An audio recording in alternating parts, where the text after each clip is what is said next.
Okay, so this is a best to worst games list of 2018, but it's a best to worst games list of the games that I have reviewed on my channel.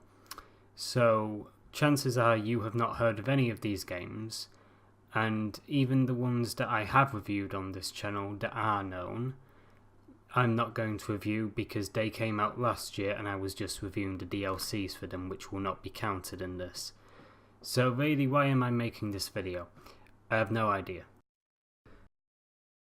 Okay, Shape of America. It's kind of like House of Cards meets literally any text-based adventure RPG, but there's a difference between this and pretty much every other game in this list, and that's the fact that it has too much content.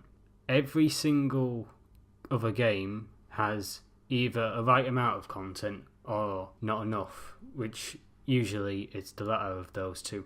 But with this one, there's probably too much content, and the reason I say this is because there's so many different mechanics in it that not enough of them get used. And this game was originally planned to have multiple sequels, but here's the thing, it's been almost a year and there's no word on any more sequels, so I don't think any of these mechanics are going to get used, which is a shame because a lot of them are very creative.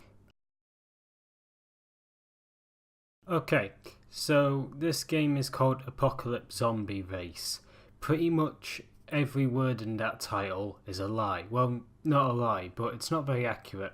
For one, Apocalypse doesn't really have an apocalypse in it. There is no signs of any carnage, it's just no one is around. The word zombie. There are zombies in it, well, we'll get to that. So the models for the zombies are in it. The problem is, these models, one, do not chase you, and two, do not deal any damage to you. So you could replace that with anything. They're not zombies. And three, race. There is no one else in this game. There's no AI, well, apart from the zombies that just walk around aimlessly. But apart from that, you can't race against anyone. The only thing you're racing against is the clock, and that's about it. There's nothing here. To put into context what I think about this game, this bit of audio was recorded after I recorded everything else, and I only just remembered this game when I was in the shower and I was just like, oh crap, I've got to do this. Cubic Color is a game where you have to match up the different coloured blocks to each other, and you have to do it before the top of the screen catches you. That's literally all I have to say about it. Okay, so Bullet Hell Advanced. I think it's pretty good. And I'm not just saying that because I'm biased, because the creator of it messaged me saying, thanks for making this video. Like, I'm not just saying it's pretty good because of that. That's just partly why I'm saying this.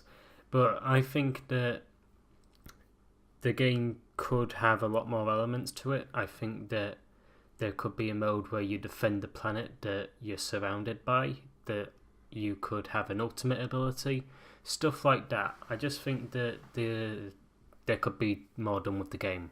That's all I've really got to say. Trivia Vault Toy Trivia is a trivia game about toys. There's literally only one thing that I can think of that's interesting to say about it, and that's the fact that they've literally taken the exact same format and used it 60 times for each subject that they can think of. This is a game where you have to match up pictures of animals next. So the Culling 2. Now, when you have managed to dethrone this game for the worst spot, you know there's an issue.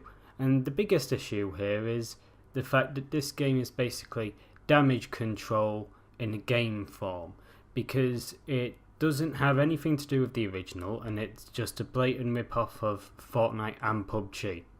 And that's it. That's all there is to it.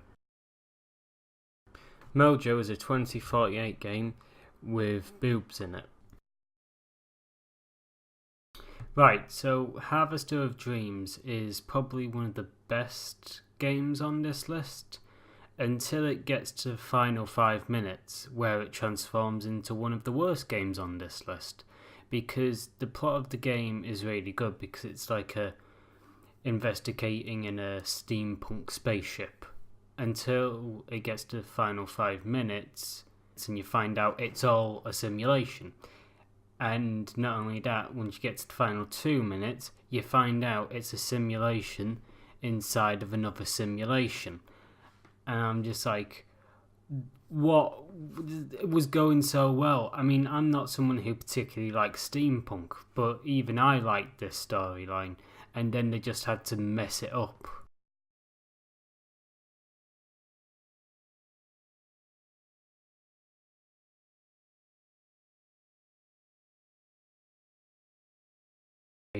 Now bugger off.